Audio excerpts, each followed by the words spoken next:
Welcome to the intersection of technology, cybersecurity, and society. Welcome to ITSPMagazine Podcast Radio.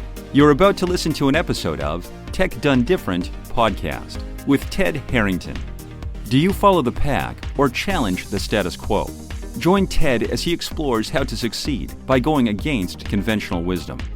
You'll hear leaders in technology and security tell stories about how they achieve their success by doing things differently. Knowledge is power. Now, more than ever.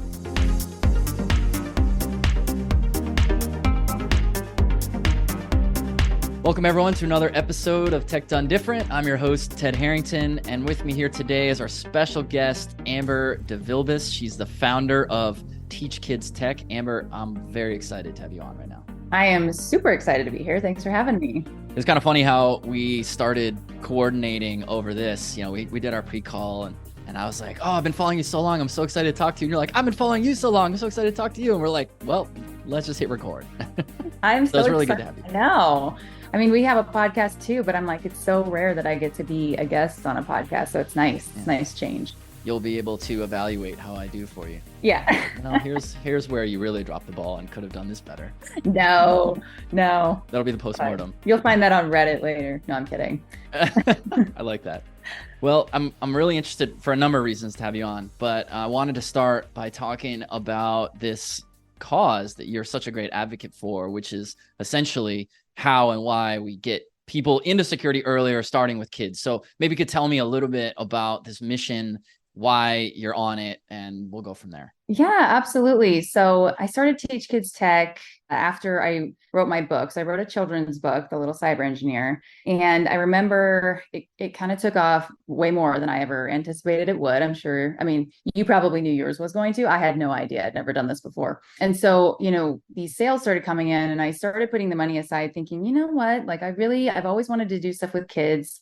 I haven't gotten a chance to do that yet in cyber. I'm going to put this money aside into an account. And I'm going to figure out what to do with it. And then a couple months went by and I thought, you know what, how about if we just had, like, my son just recently got into a STEM school and I was blown away by the curriculum that they do there versus the public school he was in before. And then I started to think, not every child has access to this. And, voila, here we go. I'm like, okay, how do I get the same level of curriculum, the same, tech background that my kid is now getting, that he's in this, charter school, to kids who are in, underserved communities? Because that's something that's always been near and dear to my heart, is giving back. So I thought to myself, I'm just going to make a nonprofit, right? Because that's super simple. And so I created Teach Kids Tech.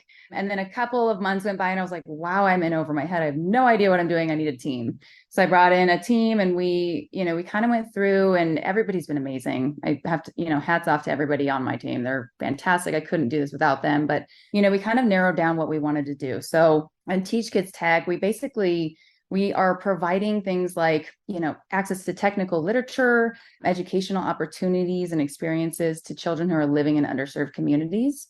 So impoverished communities, maybe rural communities, things where they wouldn't have access to, stuff like this. So we started out doing workshops. We're still planning our first big workshop. But I knew from the get-go, I mean, anybody who knows me knows I'm like, hey, I can bring the elementary to any situation, like I've done my whole career. And so I wanted this to be different than just the classes you see in high schools and STEM schools. I wanted this to be more of an experience, more of a hands-on, immersive experience for all ages. So we're actually specializing in workshops from kids ages 2, which seems kind of insane. We're going to see how that goes, all the way up until 18. So yeah, that's kind of what we do in a nutshell. And it's gotten a lot of great feedback, a lot of support. So I'm very lucky for that. And I'm happy I get to talk about it here. So forgive me asking obvious questions, which I'm sure are straightforward to you. Why is this important that we get kids exposed? I mean, I have lots of theories about this, but you know this better than I do. So why is it important that we expose children to these ideas as opposed to like other careers that we could expose children to? Well, that's the thing. So when I think it's so important because technology is becoming more and more a part of everybody's life. It's like front and center of everyone's lives every day, right? So, my son, I'm guilty of that. I'm the guilty parent that's like, hey, I gave my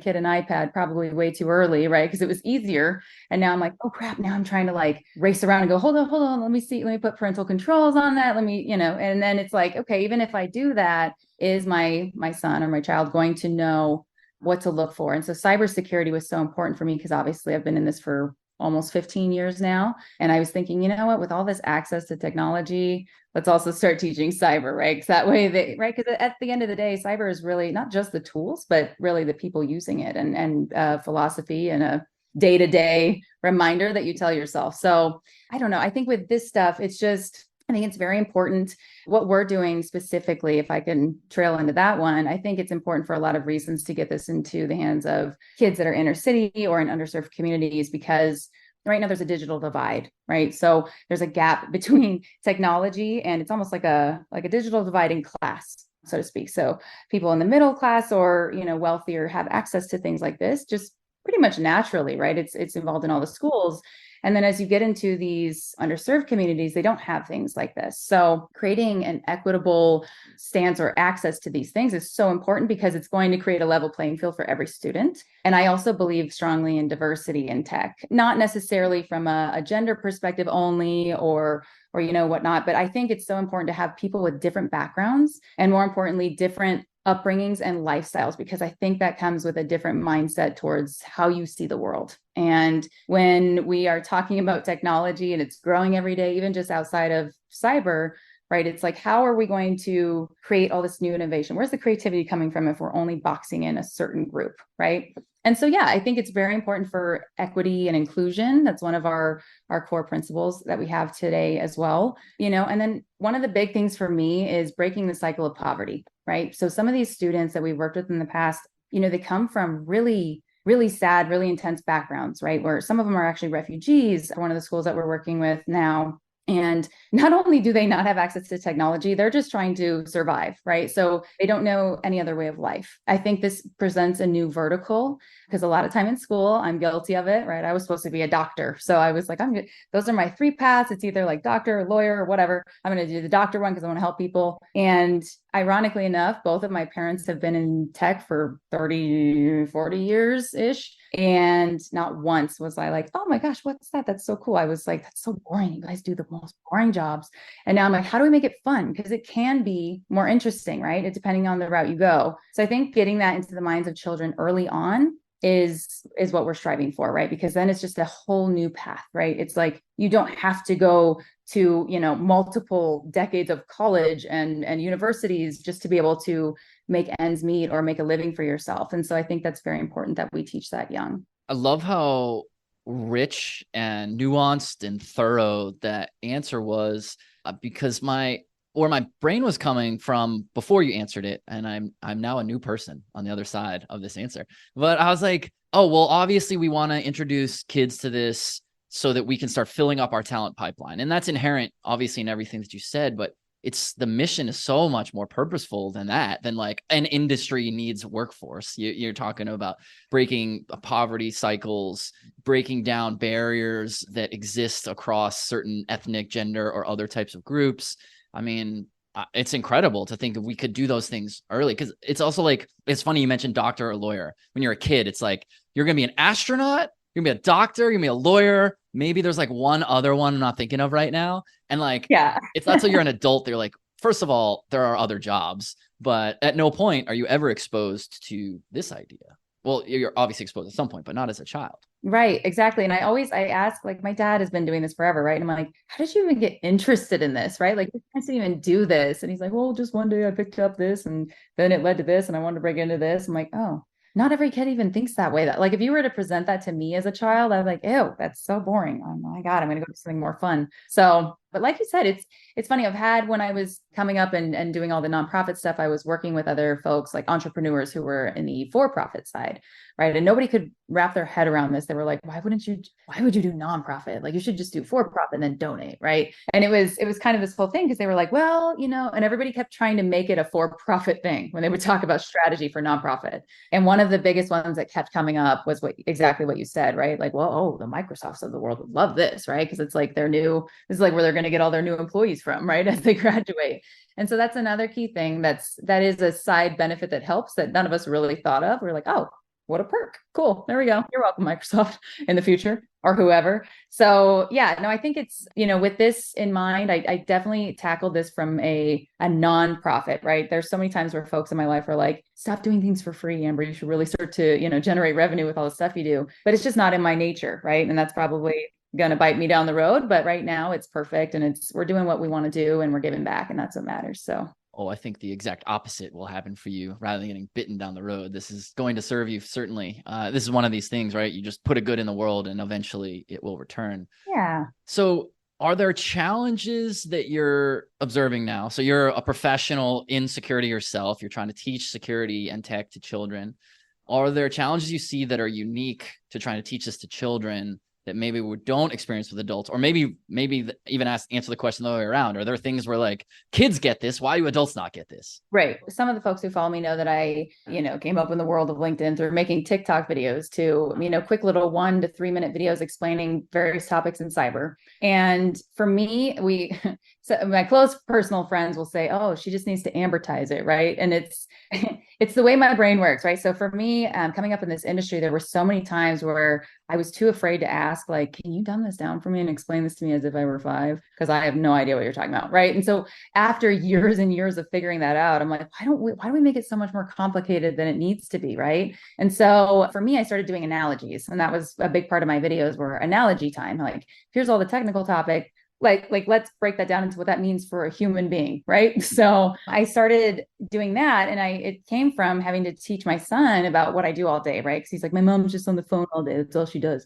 So I had to kind of break this down, like, okay, sweetie, so think about it like this. When I was running a security operations center as a SOC manager, I was interviewing people. And one of my questions, because we were doing we would hand out pamphlets and packets that had like source code, and we would expect people to like highlight. This was part of an interview process. Okay. Wild. For me, I was like, you know what? I care about how people's brains work and think, because I can train them on anything, right? But I can't mold the way you think. So I would ask questions like, explain cybersecurity to me as if I were 5, right? And some people's answers, which they were almost more technical than they would be if they were 5.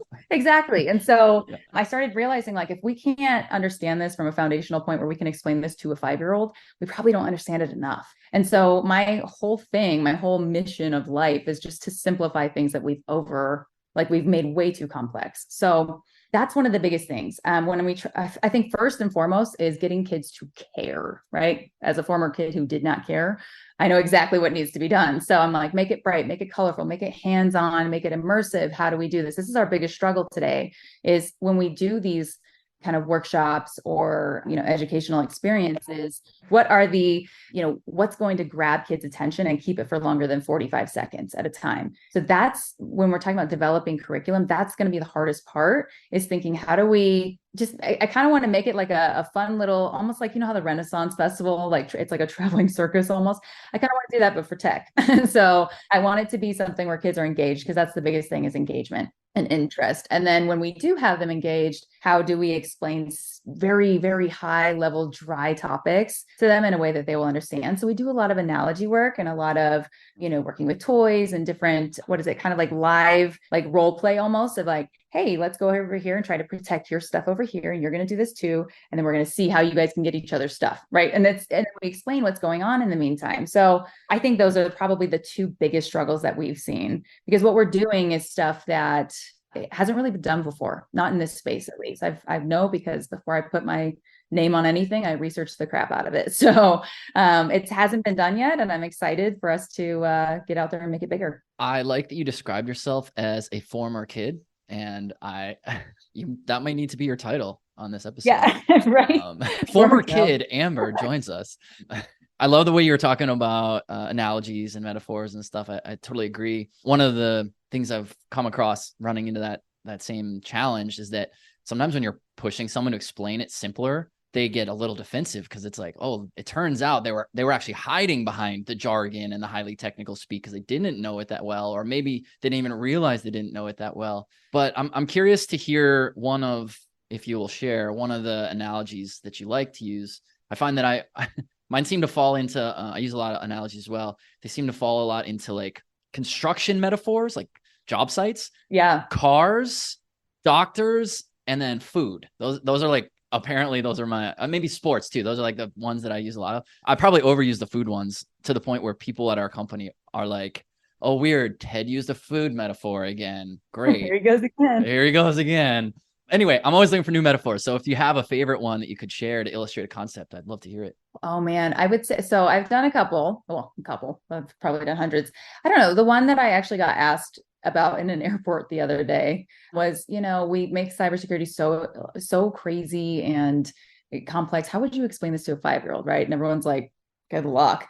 And I'm like, well, at its simplest, right? You have a bunch of toys in a toy box and you don't want anybody else to take them. And so everything that you're going to do is going to be every different type of tool and process and ideology and everything that you're going to put in place, right? So I start there. I think one of the coolest ones that I did was probably the differences between like a switch and a router. So we use tree analogy for that, right? So having all of the switches, being the leaves and the branches on the tree, and then having the router be actually the stem of the tree and how different trees talk to each other, right? And so I have a whole video on that. It's like a minute long, but I think those are probably some of my favorites. Because again, the weird thing about me that people are like, oh, she doesn't, whatever, she only knows security. 100%, right? I grew up I got in from the GRC side. So I was always on compliance and security. I did not have a networking background. So I actually had to fact check this before I made that TikTok with like 6 engineers that I knew. I'm like, please, is this right? Like, is this weird? Are people going to fight? Am I going to find trolls on the internet? That's really all I'm asking, or is this going to fly through? Exactly. So for me, it's definitely a learning experience. Like, not a lot of people know this, but those videos that I make, sometimes it's just me learning it. Like, I have people going, can you make one on CASB, or can you make one on whatever, DHCP, right? I'm like, yep, totally. I'm totally going to do that. I'm going to hope that it's right the whole time. And if we are, then we both learned something. So yeah. I love that you just expressed concern or whatever the word would be, like complaint that people have about you. They're like, she's only an expert in security. Like, what? Is that not good enough? I mean, what the hell? Right. They're like, oh, she doesn't know enough to, sell you the idea. It's like, okay, well, no, that's actually not true, but here we go. I mean, that's, I guess, the truth of the world. We're always learning. There's always someone who knows more than we do. And people who have a growth mindset like you do, like, we know the things that we don't know, and that makes us feel maybe exposed or whatever. But that's how you learn, right? Is a mentor of mine taught me this idea that the best way to learn something is to teach it. And that's what I'm hearing you describe, right? You're like, well, I'm going to create this video. I don't know about it, so I have to learn about it. Is that what you're also teaching kids through your organization? Yeah. So one of the cool things, I have my team to thank, because I'm not a very 10-year long kind of thinker, right? I'm very much so I know what I want it to be. I don't know when it's going to get there or how we're going to do it, right? So that's why I have a team, thank God. But one of the things for me is eventually, as we do this program development, right? Because we can't be everywhere all the time right now. So what we're hoping to do is develop a curriculum that can be then taught to a group of students who can then teach it and continue on that path, right? So we aren't in that phase yet, but that is the goal, is to have our students kind of graduate from our little boot camps and then be able to kind of, almost reteach it back to us so we can make sure that they've got it down, and then take that learning from there and spread the word. So that's kind of in our future goals, not current day. So yeah, that's a big one for us. It's interesting hearing you describe this mission that you're on, because one of the things I've noticed is that I'll periodically speak to students, like in a computer science program or whatever. I'll do a guest lecture or whatever. And it's really fascinating. They won't necessarily verbalize it exactly like this, but what they're saying is essentially, it's probably too late for me to get into security because I'm a sophomore and my friend over there understands these ideas better than I do. And I'm like, I was in like my mid or late 20s before I understood anything about anything in this field. And you're kind of doing the opposite of like, not only is it not too late, but like, do you have a younger brother or sister? Like we should be teaching them too. Right. Exactly. Yeah. There's like, I feel like any age, right? I've worked with so many folks in the last 14 years, and there are, people that are 80 that are way smarter than me in certain areas.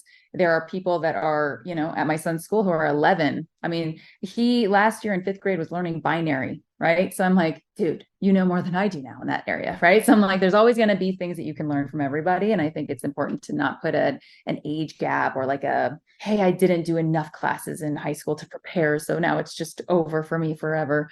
Like you can always start anywhere in your life. So it's interesting because hearing you say that, I totally agree. You can learn anything from anyone. And I realized we have this show. I think you're guest 98 or something. And we've never had a kid on. Like, why do we should have a child on here to teach us something about something. That's got to be a thing, right? Absolutely should. Once we get this program up and running, I'll start sending you candidates. Be like, here we go. I would love that.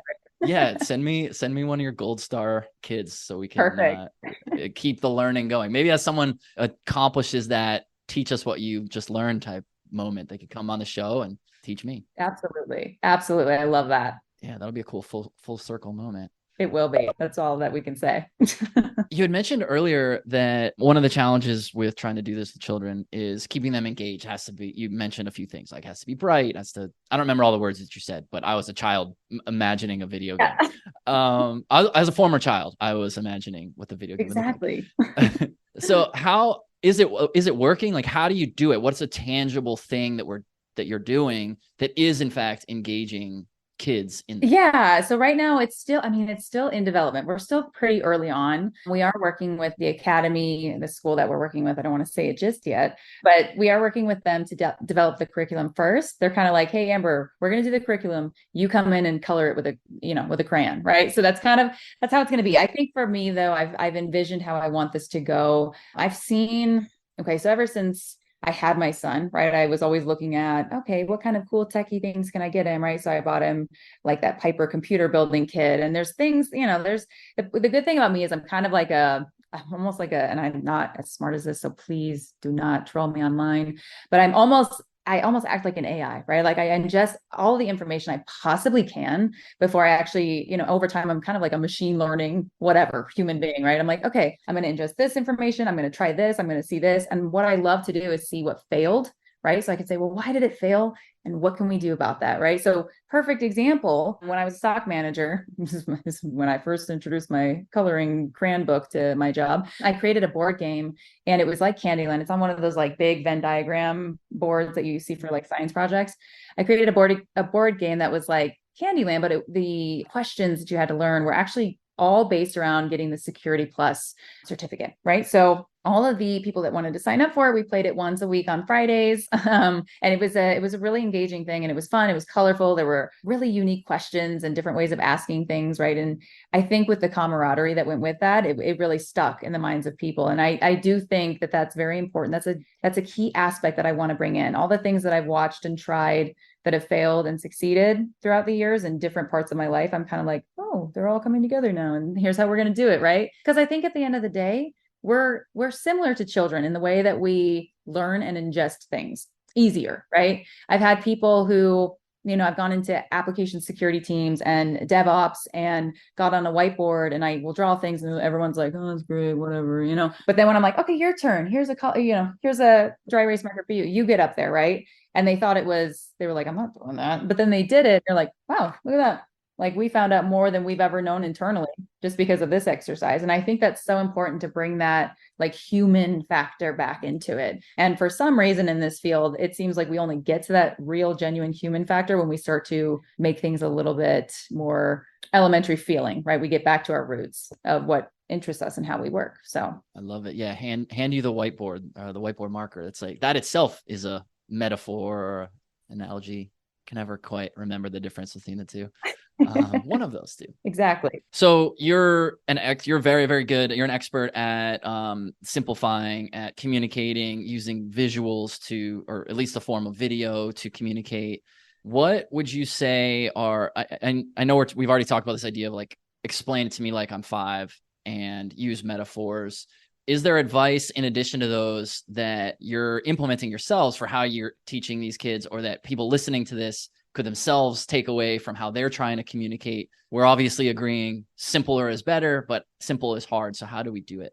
Yeah, so I think that utilizing all of our senses, right? So that's the one thing. I listen to a lot of TED Talks. I wish I could give one myself, but I'm terrified of public speaking, as you know. But I spend every morning getting ready and I will listen to a different TED Talk, right? And one of these ones that came on the other day was why video games should be at the forefront of education, right? And I was like, oh, this ought to be good, right? And so I listened to it. I'm like, wow, he is a genius, right? Like it's basically utilizing all of your senses, right? So it's helping you do much quicker critical thinking because things are happening so fast. You're using your audio and you're using visuals, right? You're even kind of manipulating little controllers, whether it's a mouse or a controller with your hands, and you're having to utilize all these things. So it almost becomes muscle memory. For us, I haven't really determined how we're going to do quite yet, just the audio bit of it. But I do know that that's so important. And especially when we're talking about for inclusivity, right? So we will have students and participants that are blind or deaf. And so we want to make sure that we're catering to that as well. So if we focus on just a reading or doing something with visuals, right? Well, how is that going to work if we have blind students, right? How do we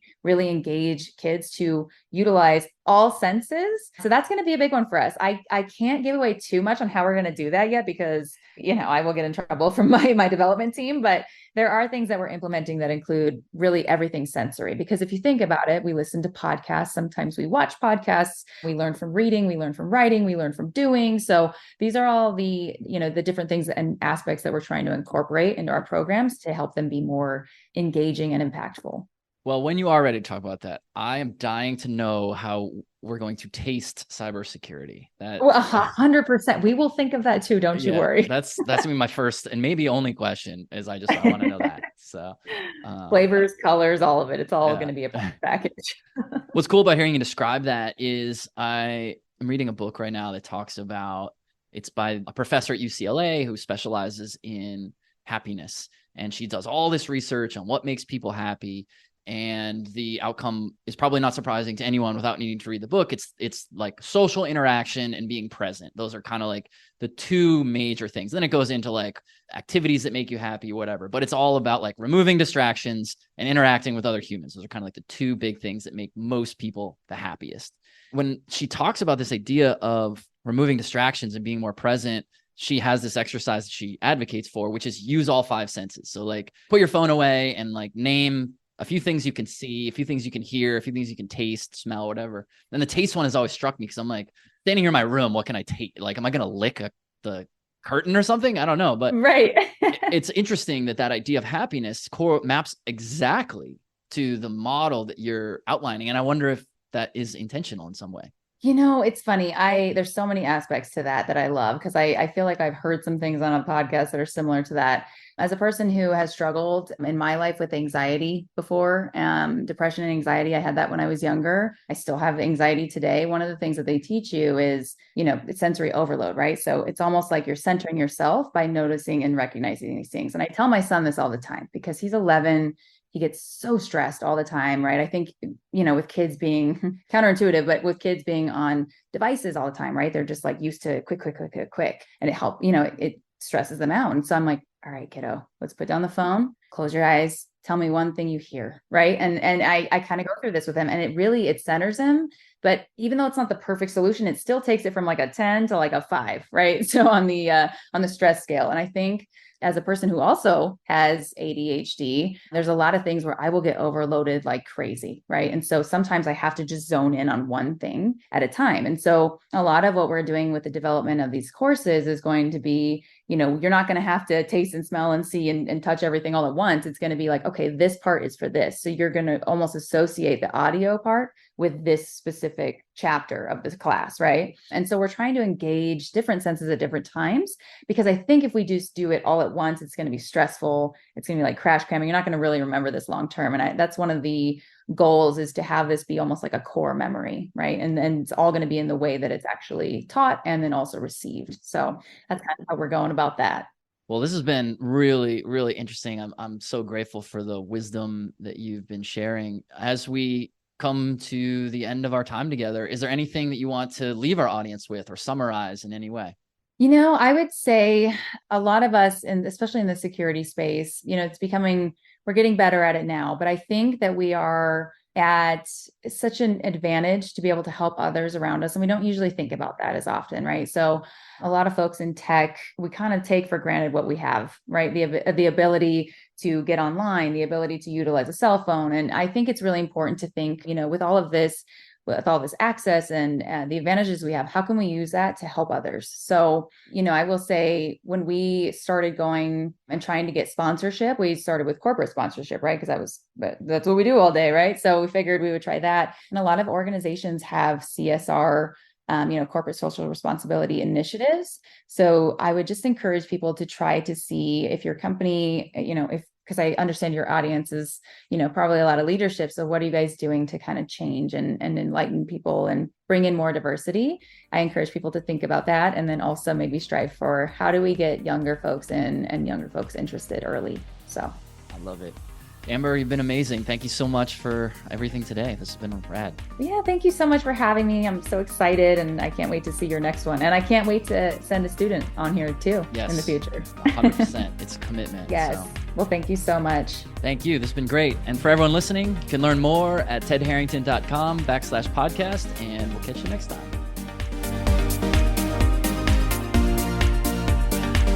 We hope you enjoyed this episode of Tech Done Different podcast with Ted Harrington.